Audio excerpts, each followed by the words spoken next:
ఈరోజు మనం చెప్పుకోబోయే కథ యుద్ధతంత్రం. కళింగ దేశాన్ని పరిపాలించే చంద్రహాసుడు విహారయాత్రకు రాజధానికి సమీపాన ఉన్న అరణ్యానికి సపరివార సమేతంగా వెళ్ళాడు. అతని వెంట కొద్దిమంది సైనికులు, ఆస్థానోద్యోగులు కూడా ఉన్నారు. విహారయాత్ర ముగించుకుని చంద్రహాసుడు రాజధానికి తిరుగు ప్రయాణమై వెళ్తుండగా మార్గమధ్యంలో వారికో పెద్ద పులి ఎదురుపడింది. దాన్ని చూసి రాజుతో సహా బృందమంతా స్థాణువులై నిల్చుండిపోయారు. తేరుకున్న మహారాజు ఆ క్రూర మృగాన్ని ఎదిరించడానికి 2 సైనికుల్ని నియుక్తపరచవలసిందిగా సేనాధిపతిని ఆదేశించాడు. అది విన్న మహామంత్రి పద్మసంభవుడు సేనాధిపతిని కళ్ళతో వారించి మహారాజుతో ఏకాంతంగా ఆ మృగాన్ని సైనికులకు బదులు మీరే ఎదిరించడం ఉత్తమం అని సలహా ఇచ్చాడు. మహామంత్రి సలహా వెనక ఏదో ఆంతర్యం దాగి ఉంటుందని నమ్మిన మహారాజు అతని సలహా మేరకు పెద్ద పులిని ఎదిరించడానికి ఉద్యుక్తుడై ఓ సైనికుని చేతిలోంచి బల్లెం తీసుకున్నాడు. వీరుడైన చంద్రహాసుని దాటికి ఎక్కువ సమయం నిలువలేక తోకముడిచి అడవిలోకి పారిపోయింది గాయపడ్డ మృగం. తమని కాపాడేందుకు మహారాజు ప్రదర్శించిన ధైర్యసాహసాలను ప్రత్యక్షంగా చూసిన రాజపరివారం రాజధానికి చేరుకున్న తర్వాత తమ బంధుమిత్రులందరికీ ఈ విషయాన్ని గొప్పగా చెప్పసాగారు. అలా ఆ నోట ఈ నోట ఈ సాహసకృత్యం జనులందరి నోళ్లలోనూ నాని మహారాజు కీర్తి ఇనుమడించింది.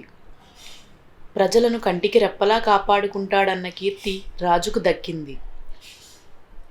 కొంతకాలానికి పొరుగునున్న వంగదేశానికి రాజైన సూరసేనుడు కళింగ దేశంపై యుద్ధం ప్రకటించాడు. సంధి ప్రయత్నాలన్నీ విఫలమై యుద్ధం అనివార్యమయ్యింది. మొదటి రోజు పోరు భీకరంగా సాగింది.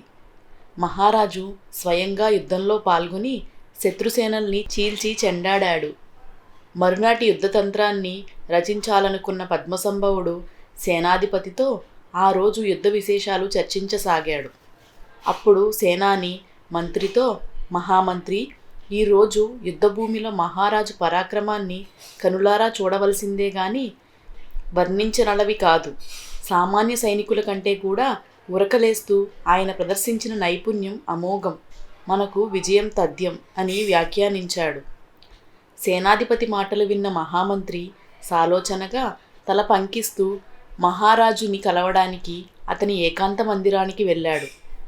చంద్రహాసుని కలిసి, మహారాజా, యుద్ధరంగంలో మన సేనల్ని ముందుండి నడిపించాల్సిన బాధ్యత మీకెంత ఉందో ప్రజలను కంటికి రెప్పలా చూసుకునే మీ ప్రాణాలకు ఎట్టి హాని కలగకుండా రక్షించవలసిన బాధ్యత మన సేనకు ఉంది. కాబట్టి యుద్ధరంగంలో మీరు అనాలోచితంగా వ్యవహరిస్తూ ముందుకి విజృంభిస్తూ మీ ప్రాణాలకు ముప్పు కొని తెచ్చుకోక మీ గమనంపై నియంత్రణ కలిగి ఉండాలి అంటూ సూచించాడు.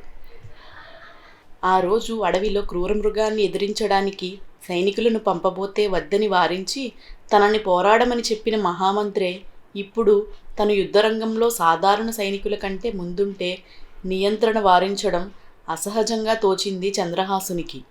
అదే విషయాన్ని ఆయనతో చెప్పి ఒకే విధమైన 2 సందర్భాల్లోనూ ప్రతిస్పందించే తీరులో ఈ భేదం ఎంతవరకు సమంజసం మంత్రివర్య అంటూ సందేహం వెల్లిబుచ్చాడు. అందుకు మహామంత్రి పద్మసంభవుడు ఇలా సమాధానం చెప్పాడు. మహారాజా, సందర్భాలు 2 ఒకేలా ఉన్నప్పటికీ వాటి మధ్య సూక్ష్మ భేదం ఉంది. ఆ రోజు అడవిలో మనకెదురుగా ఉన్నది క్రూర జంతువు. దానికంటూ నియమిత పోరాట రీతులు, యుద్ధ నియమాలు లేవు. కానీ మన సైనికులు మాత్రం నియమిత రీతుల్లో మాత్రమే సుశిక్షితులు. క్రూర జంతువును ఎదుర్కోవాలంటే వీరు పొందిన శిక్షణ, ధరించిన ఆయుధాలుంటే సరిపోదు.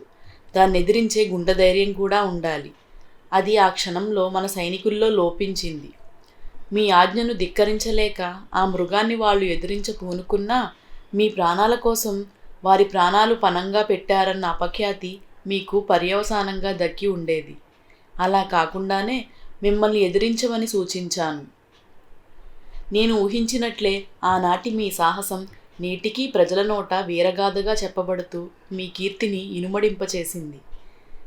ఇక ఈనాటి యుద్ధం విషయానికొస్తే మన సైనికులు తలపడాల్సింది తమలాంటి వారే అయిన శత్రు సైనికులతో. కాబట్టి ఆనాటి సహజ భయం ఇప్పుడు వీరిలో లేదు. అందున ఆనాటి సంఘటనల వంటి పలు ఇతర సంఘటనల ప్రభావం వారిపై ఎంతో ఉంది.